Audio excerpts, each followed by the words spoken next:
Hello friends, आप सभी का आपके यूट्यूब चैनल पे एक बार फिर से स्वागत है। और आज इस वीडियो में हम बात करने जा रहे हैं रेलवे आरआरसी डब्ल्यूसीआर का जो अप्रेंटिस का फॉर्म निकला है उसको आप ऑनलाइन कैसे कर सकते हैं। तो चलिए आज बात करेंगे इस वीडियो में कि आप किस प्रकार से आप इसे ऑनलाइन कर सकते हैं। तो सबसे पहले हम ये बात कर लेते हैं कि इसमें जो क्वालिफिकेशंस वो क्या होना चाहिए।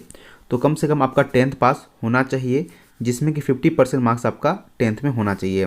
साथ में आपके पास ITI का जो सर्टिफिकेट होता है NCVT या SCVT से कंप्लीट किए होंगे तो आप इस फॉर्म को अप्लाई कर सकते हैं।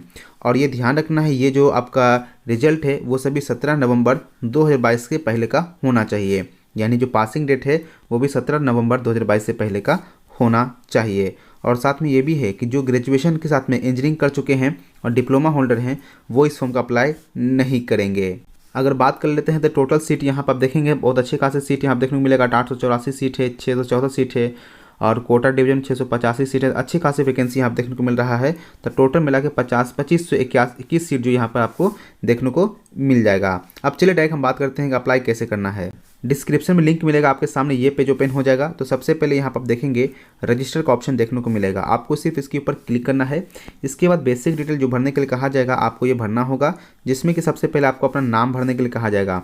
जैसे कि मैट्रिकुलेशन में था, आपको पहला नेम, मिडिल नेम और लास्ट नेम भरना है। समझा देता हूँ, जैसे मेरा नाम MD और परवेज़ खाली है तो मेरा MD जो है फर्स्ट नेम हो जाएगा और परवेज़ मेरा जो है लास्ट नेम हो जाएगा, यानी कि सरनेम हो जाएगा।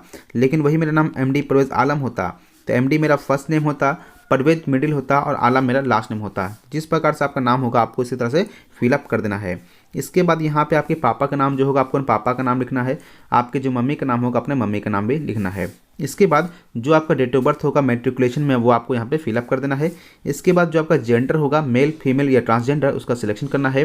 नेशनैलिटी इंडियन का सिलेक्शन करना है।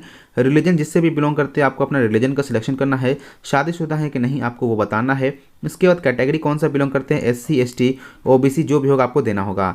इसके बाद आप एक्स सर्विसमैन में आते हैं या नहीं आपको यस और नो के ऊपर क्लिक करना है। अगर विकलांग में आते होंगे तो आपको यस के ऊपर क्लिक करना है, नहीं आते हैं तो आपको नो के ऊपर क्लिक करना है। अगर विकलांग पे यस क्लिक कर रहे हैं तो बताना पड़ेगा कि आपका कितना % डिसेबिलिटी में है और ये सर्टिफिकेट आपको डॉक्यूमेंट वेरिफिकेशन के दौरान देना होगा।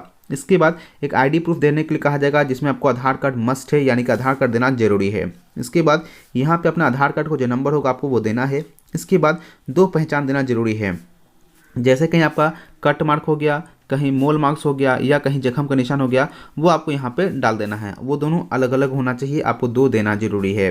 अगर उनके पास एक ही है और दूसरा पहचान नहीं है तो यहाँ पे सिंपल आप NA लिख दीजिएगा। इसके बाद यहाँ पे आपका जो मोबाइल नंबर होगा वो देना है और आपका जो ईमेल ID है जो चालू है वो देना है। और उसके बाद किस डिवीजन में आपको फॉर्म भरना है आप यहाँ पर सिलेक्शन कर लीजिएगा। आपको ये PDF जो है नोटिफिकेशन का वो आपको डिस्क्रिप्शन के बॉक्स में मिल जाएगा, वहाँ पे जाकर आप चेक कर सकते हैं कि किस डिपार्टमेंट या किस डिवीजन के अंदर कितना सीट है और उसे अपने हिसाब से फॉर्म भरना है। इसके बाद कौन सा आपका जो कह सकते हैं जो ट्रेड है ITI में आपको उसका सिलेक्शन कर लेना होगा। इसके बाद मैट्रिक आपने कहाँ से पास किया, यानी किस बोर्ड से पास किया है उसका यहाँ पर नाम लिखना है। कब पास किया वो आपको यहाँ डेट देना है। आपका मैट्रिक में रोल नंबर क्या था, आपका जो सर्टिफिकेट नंबर था मैट्रिक का वो क्या है। अगर किसी बच्चे के पास अगर मैट्रिक का सर्टिफिकेट नंबर नहीं है, अगर उनके पास प्रोविजनल होगा तो वो प्रोविजनल का सर्टिफिकेट नंबर लिख सकते हैं। अगर उनके पास प्रोविजनल भी नहीं है तो आप सिंपल ये कीजिएगा, जो आपके पास मार्कशीट है मार्कशीट का जो सर्टिफिकेट नंबर होता है वो अभी यहाँ पे लिख दीजिएगा तो काम हो जाएगा। इसके बाद यहाँ पूछेगा कि आपको कितना मार्क्स मिला है बिना कोई एडिशनल सब्जेक्ट के, तो एडिशनल सब्जेक्ट का नहीं देना है। सिर्फ ध्यान रखना जो आपको 5 सब्जेक्ट का जो एग्जामिनेशन हुआ होगा तो वही आपको यहाँ पे डिटेल यहाँ पे भरना होगा। तो यहाँ मार्क्स ऑब्टेन पूछा है, कितना आपको आया था वो लिखना है। इसके बाद टोटल मार्क्स कितना का था आपको यहाँ पर लिख देना है।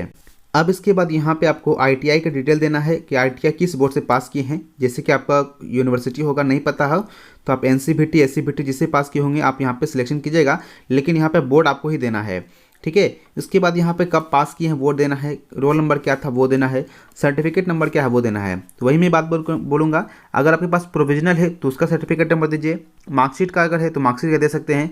अगर आपके पास ओरिजिनल सर्टिफिकेट ही है तो उसका हम यहाँ पे नंबर दे सकते हैं।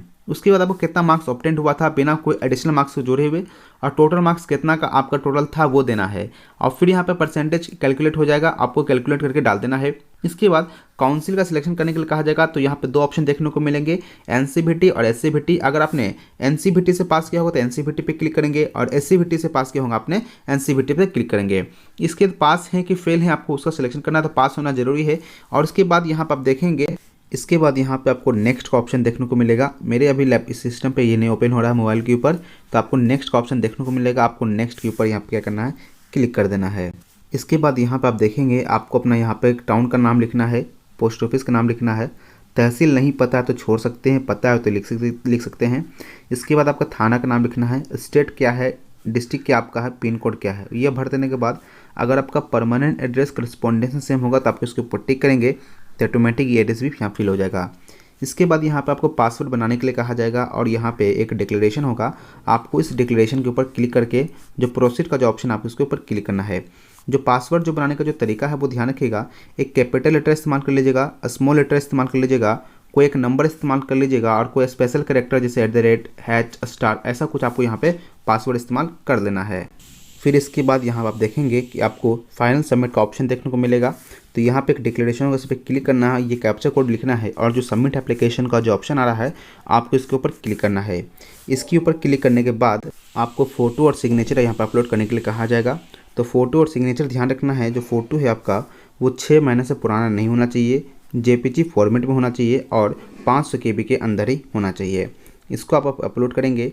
इसके बाद आपका सिग्नेचर जो होगा वो अपलोड करना है, जो कि वाइट पेपर के ऊपर साइन होना चाहिए, ब्लैक या ब्लू पेन से कर सकते हैं, JPG फॉर्मेट में चलेगा, और 200 KB से कम का साइज होना चाहिए।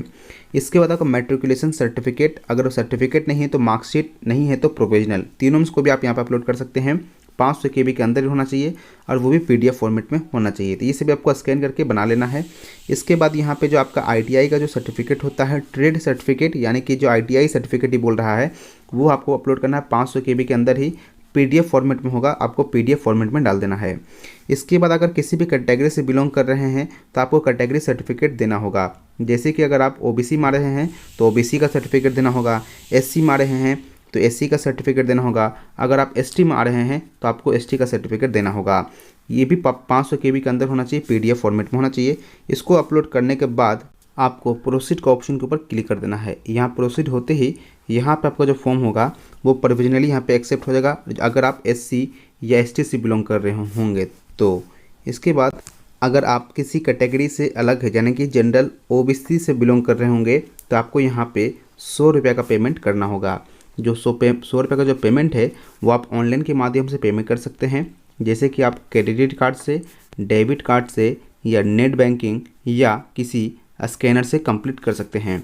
आप 100 रुपये पेमेंट जैसे ही कंप्लीट करेंगे तो फिर आपका फॉर्म कंप्लीट होगा, और फिर अपने आप को रजिस्ट्रेशन नंबर का इस्तेमाल करते हुए और अपने जो पासवर्ड बनाया था लॉगिन करके फिर इस पेज पे आना है। यहाँ पर आप देखेंगे आपको प्रिंट एक्नॉलेजमेंट का ऑप्शन देखने को मिलेगा। आपको प्रिंट एक्नॉलेजमेंट के ऊपर जब क्लिक करेंगे तो आपका फॉर्म यहाँ पे कंप्लीट फिल हो जाएगा।